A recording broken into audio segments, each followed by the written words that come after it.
Hey, what's up? John Sonmez from SimpleProgrammer.com. So I got a question here that I thought I'd answer. I was just going through my emails. I wasn't planning on getting into questions until next week when I record a bunch of videos, but I figured it would. This is a good one, and it would be good to answer this question while I'm answering this email. So, anyway, so this question is basically what to do if someone has beaten you to the punch. And I've gotten this forms of this question a few different times, so I thought I would answer it once and for all here. So. Uh, the email goes, "Hi John, I'm a bit of a newcomer to your site and have been playing catch up with all your advice. It's a great resource and thanks for sharing your wisdom. After this email, I'll be popping off to Amazon to grab your book for sure." That's awesome. Appreciate that. By the way, talking about soft skills, software developers life manual. Also available in Audible now. So he says, "Watching your latest video just now, help I don't know what to focus on, prompted me to reach out and pick your brain on a tricky situation I found myself in. I run a consultancy here in New Zealand, mainly developing games and serious game titles for clients. We're in this down period between jobs at the moment, so we can have a good stab at our current indie game, which has been simmering away for some months. Back in the old days, I developed some of those old VR arcade games, and the current game we're working on is based on one of those titles. However, in recent weeks, another game dev team has released a game which is very similar and now has done insanely well. Not to mention it's rather good. Anything we do now will be compared to that, and I worry that we'll be accused of copying the idea. My question is this: should we continue with our title, emphasizing the differences, or just give up the ghost and work on something else? Our game will have a different style and gameplay with a VR option, but the core of the game will be the same. He says, I'll be honest, my heart sank when I saw this game on Steam, but part of me says, hey, at least it validates your ideas. But the other half says you'll always be seen as a copycat. I would value your thoughts on this greatly, and many thanks for getting this far in the email. So here's the deal.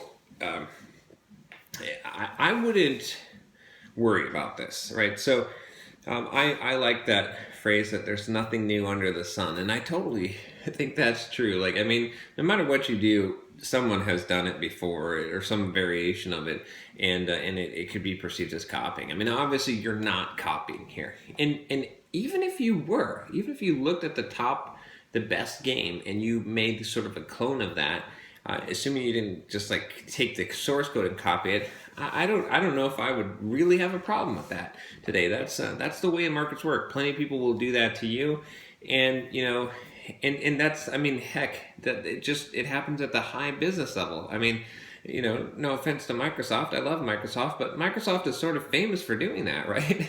They basically like wait and let competitors develop a product, let them have a couple of iterations of it, and then they come in and make a better version of it. They copy it and make it better. A lot of companies use that as a strategy. So anyway, that's besides the point here. But my main point is basically like, don't worry about this.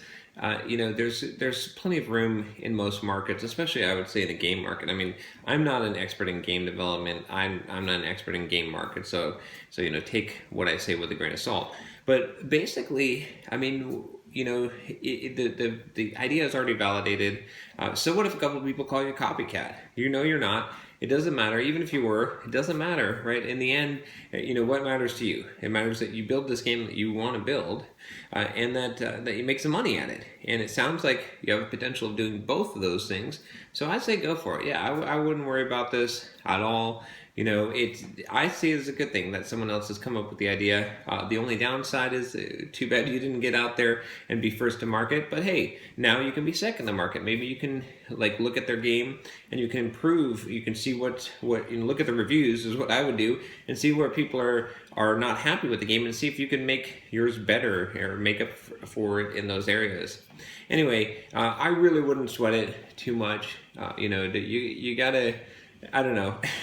If I were doing game development right now, I would be, especially like an indie side project, I'd be doing what makes me happy. I wouldn't be worried about being perceived as a copycat or anything like that. So anyway, I hope this video helps you. I'd love to see the game when you finish it.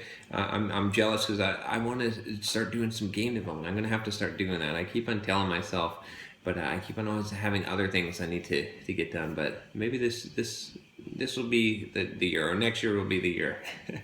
Anyway, thanks for watching, and thanks for subscribing. If you're subscribed, if you haven't, you can subscribe to the YouTube channel right here in this video, or if you're listening to the podcast version, you can subscribe in iTunes. I will talk to you next time. Take care.